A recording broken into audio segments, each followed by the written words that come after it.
segment of the Cancun drawing board where we talk about teams that have been eliminated in the playoffs and what they should be doing this coming off season to prepare for next season. Should they run it back or revamp their team? Let's get right into it. The Lakers. A lot of talk about the King, LeBron James himself. Is he going to stay in LA or leave? I think that's a good starting point. I know Deacon has some thoughts to share on that. I mean, personally, I don't see a reason why he would leave. I mean, it depends. I think LA has a team. Like they were competitive with Denver. I think if a couple Jamal Murray shots doink a different way, then they're right in that series. And so I think he should stay if he wants to win a championship. And even if he doesn't, it's LA. It's prestigious and whatnot. But I think for him to stay, they're going to have to do it right, which they haven't been doing the last couple off seasons. Um, like for example, the drafting has been pretty rough. It starts before then. What is the first thing they need to get right? Well, okay, it starts with coaching, that's for sure. Coach. And I think that will be addressed. I think we've heard rumors he's likely gone by the end of the week. And I Knock don't on get wood. why they just wouldn't fire him now. I Yeah, don't get that I don't know why they're procedure. I do waiting. have a topic. That's actually what I want to discuss is about coaching. Go for it. So on Gilbert Arenas' podcast, I don't know if y'all watch him, but Mm. he had a guy on. He was talking about how he thinks JJ Redick will be the Lakers coach Oh because yeah. JJ Redick and LeBron have a podcast together. JJ Redick was talking about how he wants to be a coach, and they're getting along really well. And he thinks that JJ Redick, they're trying to get this planned out, and Darvin Ham's looking like he's going to get fired real soon, and then they're going to get JJ Redick as their head coach. What are I y'all's love this thoughts? idea. As a Lakers fan and as a fan of basketball and as far as logistics, let's start with one and only. JJ Redick would love to suck LeBron's dick any day of the week. So I think that would be a great thing because we know the GM, we know the coach. I think that would be a good start to begin with. Two, JJ Redick is a high intelligent basketball man. He's had a very high IQ for the game, understanding X's and O's and things like that. So him and LeBron get along well on that. Obviously, they have that podcast, which is literally dedicated to that. And then three, LeBron James is number one this season in assists to pass ratio, or like percentage of passes that lead to an assist, I think. Yeah. And what is JJ Redick? He is one of the he's one of the greatest shooters of all time. Not like Yeah. top three, not top five probably, but he's one of the greatest shooters of all time. So if you get JJ Redick as your coach, I'm sure he will be able to run some great plays for that. And not only that, but actually help develop guys, even guys that already have time in the league, and maybe be able to teach them a thing or two on how to come off a screen for a catch and shoot three. Just different things And like that. And one of the things that I also sometimes hated seeing this season, and since Ham has been the coach, is just the stagnant offense. I think JJ Yeah. Redick would love to run little different things, get shooters open. LeBron would be all for that, open the lane for him. I love this idea. I think it's a great start. and I think on top of that is, you know, JJ Redick's consistency level of shooting the 3-point ball it was very high. And D'Lo and Austin Reeves, as we've seen in the playoffs, they're pretty bad consistency wise from shooting the ball. And that would be a big help if they get more consistent. They would have won more ball games. So So I think I'm really into the idea of JJ being a coach somewhere. I just think, I mean, a lot like Ham, he was the first time head coach to a team that's trying to be a contender, and that sometimes works out, but it's just tough for first time head coaches to be thrust into that type of situation.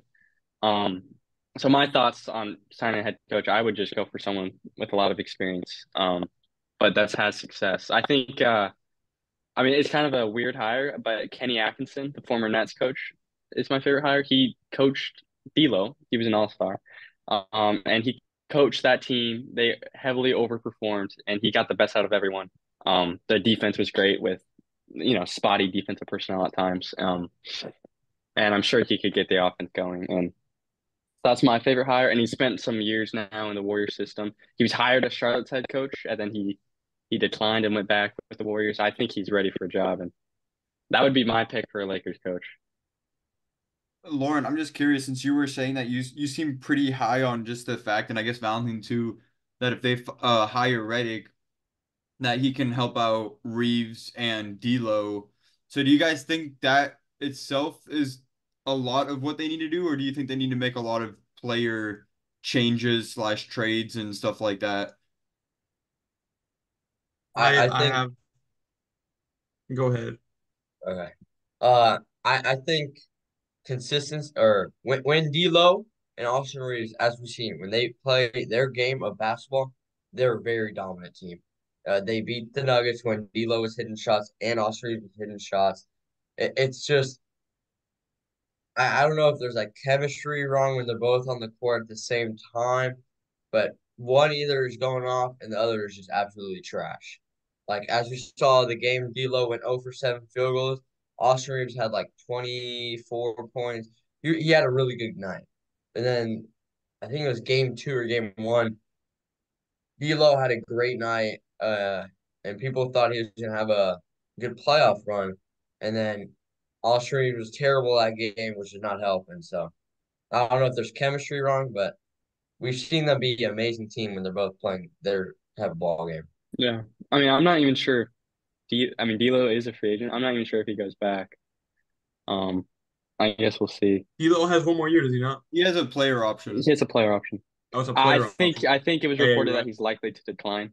Yeah. But it's not official yet. I knew that. I had that in my notes. I blanked for it. I knew there was like a No, yeah. potential of one more year. But Mhm. anyway, as far as the personnel concerns, we kind of cut Deacon off. We got distracted on some great coaching ideas. Yeah. But what you started with the draft. Continue there. Um, so the last couple of years, they've their draft has their drafting has been pretty spotty. In terms of they've drafted for potential less than players that can help now. Um, and that's really difficult for a contending team to do. Because they don't have a ton of rotational minutes for these young guys. Like Jalen Hood-Schifino got barely any minutes. Max Lewis got barely any minutes, and Hami Hawkins and Brandon Pajemski were two guys that were looked at as pro ready. They didn't want to go with those guys because they thought JSM at some point in time, he's young, he's younger. He'd probably have a higher trade value and whatnot. I think they got to just go away from that. Get guys that can help and stop thinking, value like, oh, this guy can fetch us something in a trade. Um, and then and a lot of people are talking about going for that third star. Trae Young, Donovan Mitchell, Brandon Ingram. I've heard that. I hate that fit, but in general, I think they should just keep building this rotation. Uh, you know, go for the guard depth that you try to get with Gabe Davis and that or Gabe Davis. Anyway, uh, get that guard depth, get that the big depth, and because they've had really inconsistent help since they let Dwight go. So you think they should just kind of stick with what they have, draft some guys that they're actually going to use this season, and just kind of Yeah. run it back with a new coach and some new young guys? Well, I got some trades that I really like. If y'all want Let's to hear hear 'em. it. They're pretty simple. So this one is probably my favorite. It's Gabe Vincent, 29, 2029 first round pick, a 2030 swap for Alex Caruso. And I think that fixes their perimeter defense issues. He's a good shooter. Gabe Vincent was pretty much a non-factor this year. Um, and he has a nice contract in terms of like you could trade him. And if you're bringing back LeBron, I don't think you really need to worry about those picks. And Alex Caruso, we saw it the first time. They can win a championship with him playing substantial minutes. Amen. I like it. I honestly have no complaints. Obviously, it's Mhm. not a reality it would be accepted, but I think it's realistic for sure. Yeah. Alex Caruso was good when he was on the Lakers, right? He played with LeBron and I think AD too, right? I like how he plays now. He's a competitor. He's there to win.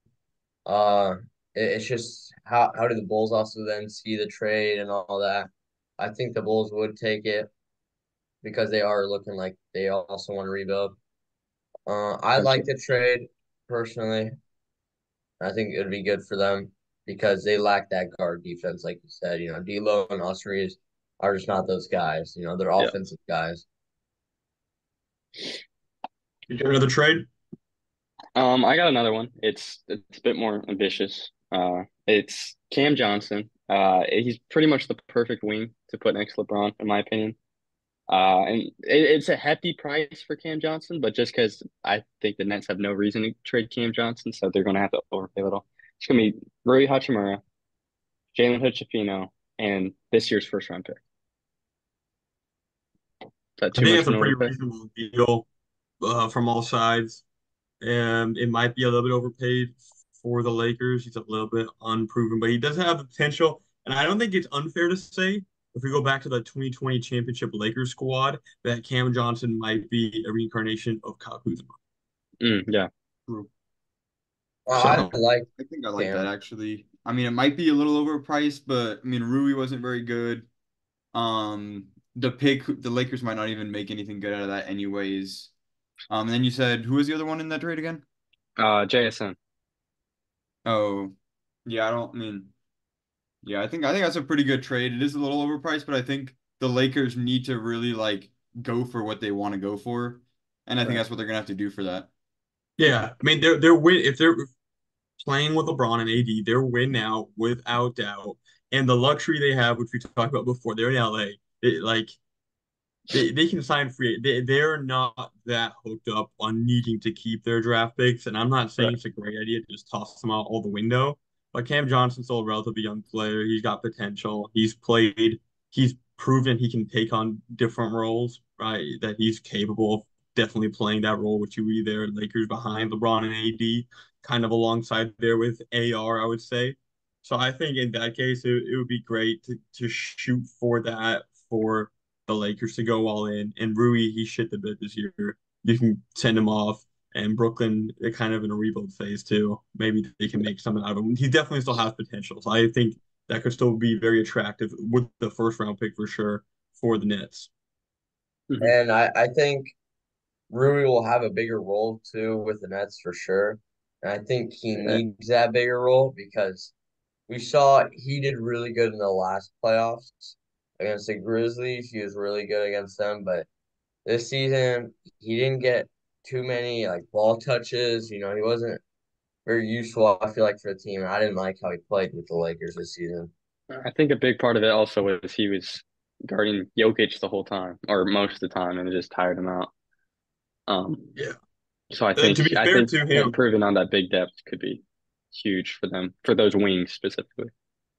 yeah. To be fair to him too, guys, even on the Lakers this year, the last 32 games, they finished 22-10 once they Hmm. inserted Rui into the starting lineup. The Lakers, that is. So they had Yeah. a great season with Rui, but it's just he's too inconsistent. Bonnie's right. It's not the role for him.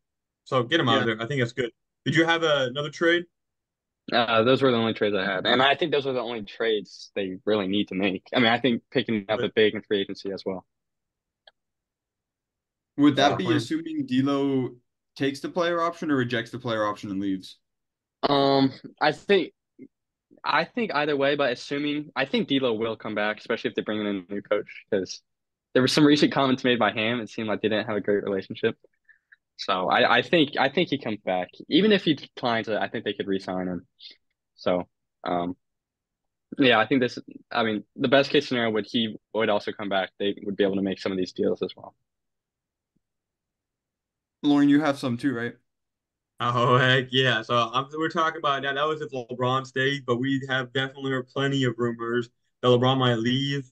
He's expected. I don't know how legit this is to opt out of his extension or his Yeah. contract or whatever, something like that. That could just be he resigned or whatever. That doesn't mean he leaves LA, but it could certainly mean he leaves LA. So I want to start this off really high. I want to see. So the first thing they're gonna need to do. Also, this is also assuming D'Lo leaves. Let D'Lo walk. LeBron's out. Let D'Lo walk. We've had issues there. Yeah. I like D'Lo. I let him just let him go somewhere else. But I hope D'Lo is successful somewhere else. Here's what you're gonna want to do, and this is hard. This is gonna be hard to do. Tyrese Maxey as an LA Laker. He's going to be a free agent. Give him the bag. Give him all the money in the world you could throw at him. We know Tyrese Maxey's got superstar potential. I'm bigger on him than anyone, and he still superseded my expectations for this season. And at Los Angeles, Tyrese Maxey might be very intrigued by that offer. Also, AD instead of Joel. We've seen Maxey without Joel struggle for sure because obviously the gravity he has, but I think AD might be even a better fit because he still has the gravity that Joel brings, not to that extent, but while still also letting Maxey play a little bit more of his game than he does per se with Joel, perhaps, and let him grow into a superstar. So I love that fit. And now what you could do with that because they potentially if LeBron left and D'Lo left, we're talking about lots of money to play around with. Can they now get a Siakam or a Paul George? Now, Paul George, lots of rumors for a while now. Could he leave potentially the Clippers? He'd obviously want to stay in SoCal. The Lakers are the Lakers. People know who the Lakers stand for competing for a ring there. Did not have very much of a chance with the Clippers. Playing next to Maxey, next to Davis. I love the fit on defense. I love the fit on playmaking and scoring. Or you can even get Siakam, who's also a free agent. That if either one of them are willing to leave. And obviously, LA as a city and Lakers as a team are very star destinations. That's my first thought. I have thoughts if that doesn't work. I want to hear what you guys think about that. Well, so Um, go ahead. I don't think Maxi's leaving at all. He just loves Philadelphia, man. He loves playing with Joel. He loves Nick Nurse now, and it's just home for him. I think at this point, getting drafted by them, playing for a couple seasons, and he's having a great playoff series, right? And I think it just fits him better. I don't think he's interested at all in leaving. I think he's going to sign a deal again so fast. Yeah, I mean, I don't see. Are you proposing like a Maxi for LeBron swap or? No, I'm Oh, proposing they go after him with all the money they're allowed to offer him, which I know Philadelphia can offer him more money, and I agree with Valentine. He'll probably stay if you're in some of the like Philadelphia 76ers chats. I've been surprised at how much they're excited to have Maxi as their future star, and some of them even saying completely have him as the new face. I'm shocked by that. I'm all for it. I think you can keep rolling with Embiid. That's another conversation. But as an Embiid critic, as a Maxi lover, as a Philly boy, I'm surprised that people have taken that turn, so many. But no, I think that would be lit. I agree. I don't think he's leaving, but I think it's definitely worth a shot for the Lakers to go. Let's give him all the money that we can offer him. well, I think I think he's restricted, so I think they would have to. I mean, it would probably have to be in he's this scenario. unrestricted. He's unrestricted. You sure? I don't But think he would. the other problem that you might have is if you give all the money to Maxi, how are you going to get Paul George? Because I don't know if he's willing to risk that kind of No D'Lo, position. no LeBron should give them sizable cap space. That's true. I guess To D'Lo is pretty expensive. Paul George would not be making 40 million for sure. So it's more like, you've made a lot of career earnings. Are you still willing to make 20 million a year, which is all the money that I would personally want in the world, and still stay in LA and still fight for a championship? Like you don't have to move. You're literally just going to a new organization. He's restricted? Either way, but Well, I think if you're talking, LeBron wants to go play with Embiid, maybe like I don't know, maybe that would be the swap that you would do. But even if I'm the Sixers, I think Maxi would be. I would trade Embiid before Maxi. I mean, just because Embiid's health and age and Maxi, just what he's doing in this playoff run is incredible. all right. Scratch Maxi. I have a backup option for this. Don't worry, guys. Let's hear it. Who is a Maxi light? I'll give you one. Emmanuel quickly. He reminds me Okay. a lot of Tyrese Maxey. He's been fantastic. He's been underrated on the Knicks and even more so since he went to the Raptors. Efficient shooter, super explosive. He's very similar to Maxey. I think he has a lot of potential to become a star guard. Go after quickly, give him a really nice bag. That still leaves you with plenty of money. Then you can go for another wing for example, you said Caruso, but go for a free agent. We can go after an Okaro, a KCP, even a Caleb Martin kind of guy. I love Lonnie Walker. You can throw him in there. He should be really cheap, so you can get him and one of those guys, and even potentially a Buddy Hield, but he's not as much of a defensive threat. But pair those up, and then still go after Siakam and the PG-13. And now we're talking about a potential lineup of let's say, for example, a quickly KCP, Austin Reeves, and then a Paul George and Anthony Davis in your starting lineup with still a lot of that depth they have right now.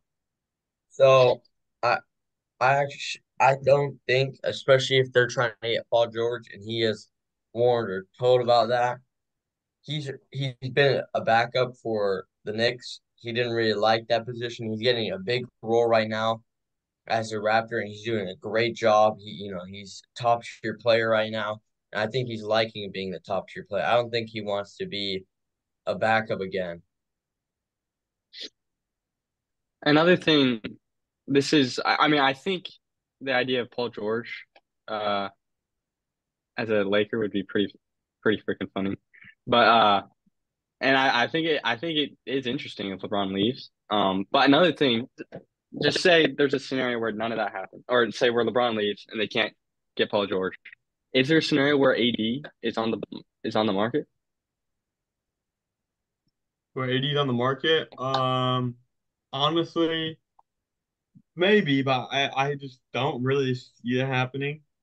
As much as like the fans, sometimes the media likes to kind of crucify him a little bit. I don't see it because he's got what 3 or 4 years left on his contract, which I guess Yeah. gives him, I guess makes it interesting to trade him. I mean, It could be his interesting. value right I now just is probably don't the highest it'll ever be. I just don't. Yeah, that's true. I mean, it's definitely like not unreasonable to want to trade him potentially, but I just don't think it will happen realistically. I don't. There's been no chatter around it. There's no. It doesn't seem to be a LeBron and AD disconnect, and especially if LeBron stays with it. Now, if LeBron were to leave, I can see that more viable Yeah, if they wanted to just kind of restart a little bit. But even then, being the Lakers, the LA Lakers organization they are, and still having that type of talent, I feel like they would still want to keep him. yeah, that'd be interesting though. Yeah. Um, I mean, I think there's so many directions where this Lakers offseason can go. Just because of the potential of LeBron leaving, and they still have other key free agents like D'Lo. And so much I think so much of this offseason relies on just who they hire as a coach and who they draft. Um, so I think Rob Pelinka is under a lot of pressure here. Oh, definitely. He As definitely. he is almost every offseason, poor guy. Yeah, Comes with the Lakers GM job description. as well as being LeBron's GM. That's true. But even if LeBron leaves, he's got Yeah, pressure on him.